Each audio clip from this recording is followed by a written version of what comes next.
tinan mo to, oh. Alam mo yung parang bahay ng mga duwende.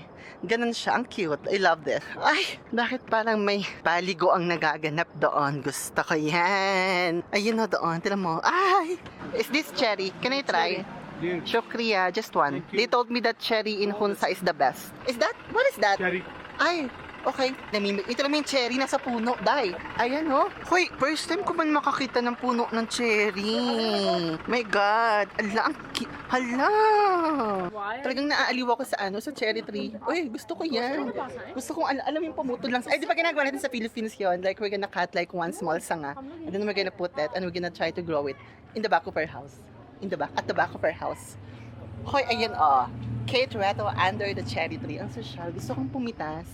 I agree. Oh, everybody has, or everyone who's coming to Hunza, you should try the cherry. It's true. Masarap, fresh, mas masarap sa mga cake na nilalagay sa ibabaw sa Pinas.